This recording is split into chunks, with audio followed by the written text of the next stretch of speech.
Hi there, come on in. No, hold it. This is not an edition of Solid Gold, although this fella right here is a rock star. Ted Nugent. Full-time.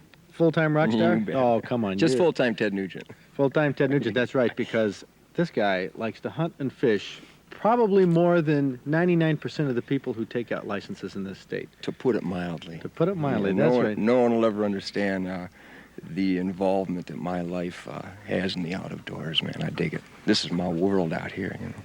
Well, this is what we're going to be talking about for the next few minutes on Michigan Outdoors. Zach, come in here. I got a project for you, Ted. Yeah. I have a 14-year-old son, almost 15. Zach, meet Ted Nugent. This is my man here. This is my future hunting partner here. Yeah. You know, this is a big thrill for him. Much more of a thrill to meet Ted Nugent than it is for him to go pheasant hunting. Well, like the learner's permit, pizzas, Nike shoes, video games, and rock music are the big things in his life. Well, those are all good items. Those are all primary items, but we'll get him to knock down a pheasant or to sneak up on a whitetail, boy, and you see his eyes bug out, I'll tell you. Well, you have a lot to say. You're not touring this year. No, this year got too many hunts. The hunting season seems to expand every year, much to my chagrin, and I'm going to take part in all of them this year. You're concerned about youth and the future of hunting. Yeah, well, I got a pulse on it because I have two beautiful children. My little girl, Sasha, is 9 years old now, and I got a son, Toby, that's 6. And Sasha shot a big 9-point buck out in Texas this year. 9-year-old girl? Yeah, I love it. And she put Dad in her place. And there's nothing more important to me than guiding my children. And I think to expose them to the out of doors and their natural role as a predator is important to their development. And it's all part of their life. Well, you've seen Ted Nugent on stage in concerts, on television, heard his music over your children's stations on the radio. But now on Michigan Outdoors here, we're going to see another side of Ted Nugent. We're going to take Zach out hunting. We're going to have a good time. So you stay tuned. It's Thursday night. Time for Michigan Outdoors. From the rugged shore and woodlands of the north, it's history of copper mines and iron ore, the Great Lakes fisheries. To the farmlands of the southern counties we'll look around again at all that waits the sportsman in the state of Michigan. Main thing to remember when you're hunting with a dog, as far as I'm concerned, is that you don't handle the dog handles you. The dog is really the boss because he's your minesweeper, so to speak. He's the one who's going to be sniffing the ground and doing all the work. So in all my bird hunting years, the way I look at it is it's up to us to follow the dog because he's the one who knows what's going on.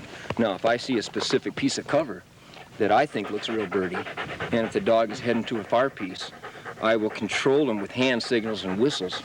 But for the most part, if you want to kill a bird, take advantage of this stuff right here. Mm-hmm. And this old boy here I've had for 12 years. This is Paco the Wonder Dog. You may have heard about him. And if there's a bird out here, as I have a funny feeling there may be, then he'll show you where he is. So as he veers out to the right, you make a sweep to the right. If he's going left, you anticipate his moves. And he'll keep you fed in wild bird grits. All right, Pac.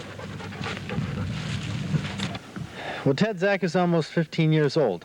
He's the future of hunting and fishing, along with a lot of other parents who have kids this age. Yeah. A lot of us are kind of not disappointed maybe in our kids, but you know, they just don't take to hunting and fishing when they're 15 like they would like them. I know my dad exposed me to the outdoors when I was just about 6 or 7 years old. I was brought up near Detroit in Redford Township, and I had the Rouge River next door. Mm-hmm. So I was able to sneak down and get me a few rats on occasion and see the squirrels, you know, and take my slingshot down there. But my real enthusiasm for the sport came after I had put a lot of time in on the road. And I remember the days back in my youth, my parents would take me up to Gladwin, and we'd go on to Tittabawassee there for whitetails. Kind of a casual event. We'd just take the bow and arrows and roam the woods. And after I'd spent a number of years on the road, and the insanity levels were at an all-time high, and I was digging it, but there was a natural inclination to escape to some degree. And instead of going the route that so many people go to escape and try to pretend that there's alternatives to their lifestyle, I got lucky and chose to throw a tent in the back of a rent-a-car and borrow my dad's rifle and head up north and do a little deer hunting.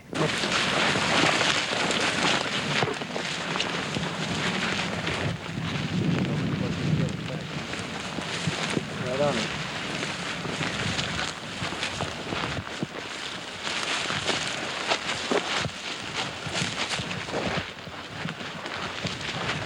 Certainly there's a main pulse of the entertainment industry revolves around the big pose, shall we say. People got to have the current pose rituals at hand to be with the in crowd, and if it happens to be cocaine or dope at the time, you got to have your share so that you look good in the eyes of the others. But to that, I can't say what I'd say to that on TV, but I just paid no attention to that. Never did and never will, because I just chose a path in my life that would help me experience the things at my disposal, the friendships I accumulated over the years, and the music that I play can be better appreciated when you got a good sleep and a steak in your gut and you're ready to rock. I mean, that's the way I like to rock and roll. I don't know and I don't care about what everybody else does. I just know what I've learned, not through what I hear or what somebody tells me, but what I do. I never did none of them drugs. I drank a little bit in high school, but I just decided that I wanted to keep my senses aware. I wanted to pursue a style of life that enhanced my enjoyment, because I'm here to have a kick, you know what I mean? I'm here to have a good time. That's what I think rock and roll is about. Rock and roll to me is about having a good time. And next to a good bird dog and a 20 gauge and the woodcock cover, I think it's damn good, you know.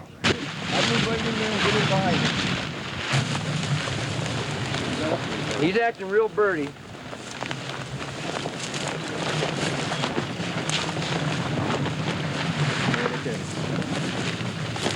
There you go. Right, there's one left of the green. Ho, ho! Well, Zach, what do you think of this? I introduced you here to Ted Nugent, and of all things, we're talking about hunting and fishing. Read it and weep, Zach. Yeah. What are your friends going to say back at school? I mean, is hunting and fishing cool? I've never really talked to you about that. Well, there are people at school that, really doesn't make any difference either way to them, but there's people that like to hunt and fish. But don't you have a lot of the girls and a lot of kids say, hunting, that's really tacky, that's gross, taxidermy is sick? They used to do that, but they don't do that much anymore. That's a bad case of uneducation on the subject, you know. Take him, Zach. Go, Zach. Oh, I can't believe that shooting, Nugent. Well, I'm only a backup.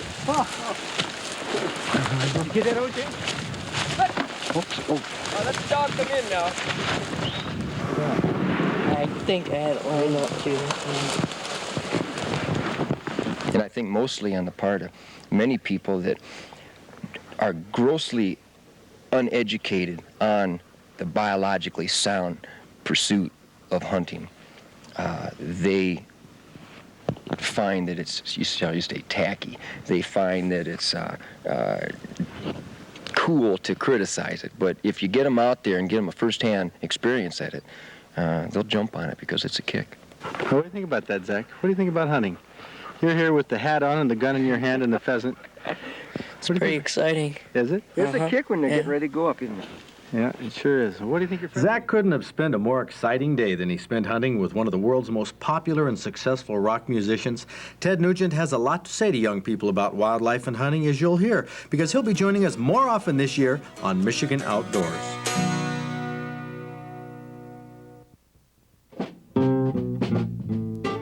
Look at this. Remember when Michigan used to have winter? Snow on the ground, snow on the fish. I mean snow that lasted for days and weeks and months. This picture was taken last year on Thanksgiving Day. You can see Lake Huron in the background. Colin Hinshaw from Utica was spin casting along shore in Lake Huron off Alcona County at 11:30, just before the turkey came out of the oven. And he caught and landed this beautiful 15-pound, 12-ounce Great Lakes brown trout that was 32 inches long. He was using a Loco spoon, and that's Colin's debut as a Michigan master angler. Next week, we're going to be drift fishing. We're steelhead on a Manistee with Jerry Lee, and maybe we'll do as well as Tom Schwind from Merritt, who was drifting in a drift boat down the Ausable the day after Christmas. A gold Hottentot enticed this 14-pound, 14-ounce steelhead to strike. Sure be nice if we could catch one this size next week. That's a trophy that Tom sure can be proud of. I wonder if the weather will warm up by Tuesday so we can wear short-sleeve shirts. Ron Brayford from Baroda looks comfortable next to his 14-pound, 1-ounce summertime lake trout. He caught it on a fob wobbler trolling in Lake Michigan off Berrien County last July. That made master angler status by only 1 ounce. Why is Joe Stratego smiling? Well, because he's from South Bend, and last August he trolled a Northport nailer in our Michigan waters off Berrien County. He became a master angler with his 15-pound, 12-ounce steelhead. Because he brings us such a great fish and has such a friendly smile, we'll make Joe our proud and happy Michigan Outdoors Master Angler of the Week. What do you mean those trophies are impressive, but you caught one bigger? Sounds like any fish story, doesn't it? Yeah. Well, I caught a 46-pound king salmon in Alaska in 1975. But since I've come to Michigan, I haven't caught one that big yet. Well, I don't know. That would be a state record. Right, I know 46 pounds is the state record. Well, this is Steve Schmidt. He's the wildlife veterinarian here at the Rose Lake Wildlife Research Station, right? That's true. Specialize in wildlife. Right over our shoulders is a cud-chewing Michigan elk. Right. It's going to be a 2-year-old elk this spring. It came from the Pigeon River. We got it about 2 months ago. This particular elk is very tame because it has a disease called meningioworm or brainworm. That's a parasite that elk get, and they get it from white-tailed deer. White-tailed deer are the normal host. In white-tailed deer, the parasite causes no problem. But when it gets into moose, elk, caribou, mountain goats, mule deer, it goes through a more extensive migration of the nervous tissue, and it causes a neurological disease. The elk tend to lose their fear of man. They'll walk out in front of cars. They're easier to be poached. They even when the disease progresses, it goes on for quite a while, they'll circle. Sometimes they'll hold their head to one side. They'll go down a little bit in the hocks area. It's just a debilitating disease, a chronic debilitating disease for them. Well, where did this elk come from? Why is it here? Was it singled out as having that disease because it came around so close to people, or what? Right. This was, the biologist reported this to us, and we get reports of about 3 or 4 elk a year that have meningioworm. Mm-hmm. The biologists in the Pigeon River area estimate that up to a dozen elk a year may die from meningioworm. Now, as the elk herd increases up in the Pigeon River, will this brainworm increase as well? Well, if they move into areas where there's high populations of white-tailed deer that carry the parasite, that's a very likely possibility. Well, this elk, the cameraman now, is probably about 4 feet away. Do they get crabby? Do they get grouchy? Would they kick out at OJ? Well, it's possible. This particular elk is, as they say, it has meningioworm, and they kind of become dummies. They just they don't act like a normal elk. I wouldn't get too much closer though, because the way it's looking right now, it might strike out with its front legs just like a horse would. Mm-hmm. Well, this elk is about what looks like, I'd say, 350, 400 pounds. Right. That's what I would guess. A full-grown cow? Well, a full-grown by body size would probably take about 4 years, so it still has a little bit growing. Well, here, I'll walk over here in front of it just to show you the size of an elk. I'm glad this elk is sort of a dumb elk here. Could I touch it? Oh, you can try. Try it? Okay, well, this is what happens. Oh, look at her lip. I think I'll move aside here. Why don't we get that deer over here, if we can, to show the size difference between an elk and a deer. This deer, right now, you can see how tall the elk was over my shoulder. And this you say, is a tame deer that was brought here because it was causing problems in the neighborhood? Right. This was a deer that came from Monroe County. It was an orphan last year. Somebody bottle raised it, and it's very, very tame. Yeah, there it is. Now this deer, we're going to get it to move over beside the elk. You'll see the size difference. I'd say that deer is, 75 or 80 pounds? Right, that's where we estimate it. So we have a small deer and not a huge elk. Go on, move over there. Well, you can see the size difference. A deer is very small. Elk is very large. What do you think personally, Steve? I know you're a veterinarian here at Rose Lake and haven't spent a lot of time up in the Pigeon River, but what do you think about these elk and the possibility that they might become a problem in Pigeon River and we might need to have a hunt? Well, I think the wildlife staff is the one who can answer that question better than I. As far as from a personal point of view, I think a hunt, would be, a very, interesting thing. It would be, it would help, decrease the elk herd, which and keep it into a manageable numbers.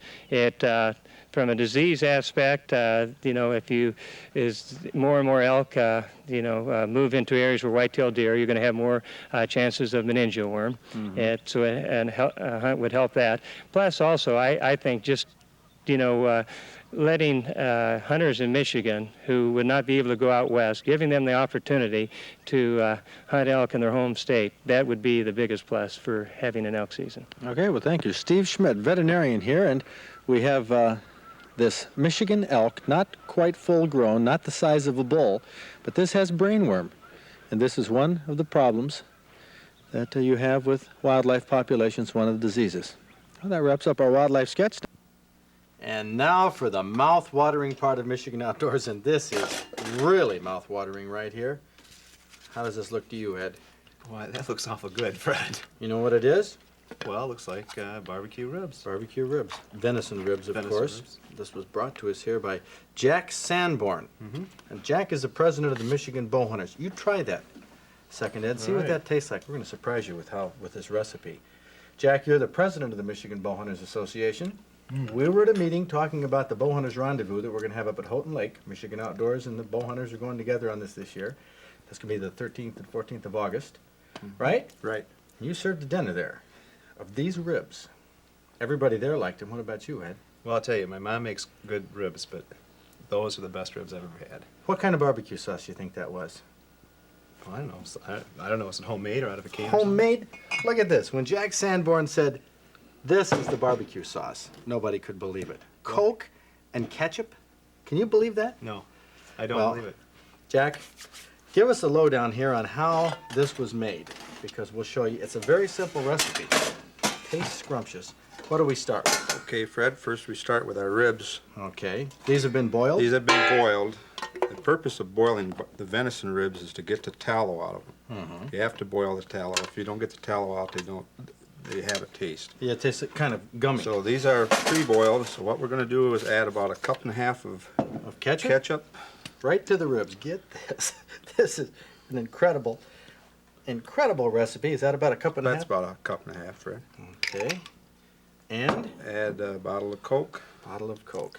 Have you ever seen anything like this before? No water? No water. No vinegar, no No. spices like that? I don't believe what I'm seeing. Isn't this something? Sounds like it's cooking already, just the carbonation. Now, what else? A little celery. Just chop it up like that? Chop it up like that. Okay. Celery we'll add in there. And some onions. A couple onions. You have to slice them much? Probably not. Not too much. No. Quarter them. Quarter would be fine. There we go. And spices? And spices, salt, pepper to taste, and I usually put a little garlic salt in it. Okay. Salt, a little bit of pepper, a little garlic salt.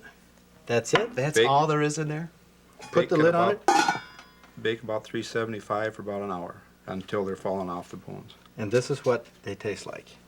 Scrumptious, Ed? It was great. If you would like this recipe or information on the Michigan Bow Hunters and their rendezvous coming up this fall, you know our segment with Ted Nugent that we did at the beginning of the show probably surprised a lot of people. Nobody was more surprised than my son.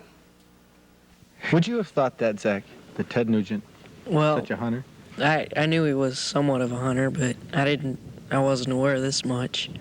And also, when he was coming at you like that, you should have just backed up, watched him, taken your safety off, and then if you really know your gun, you'll know what your pattern is at given yardage after a lot of experience.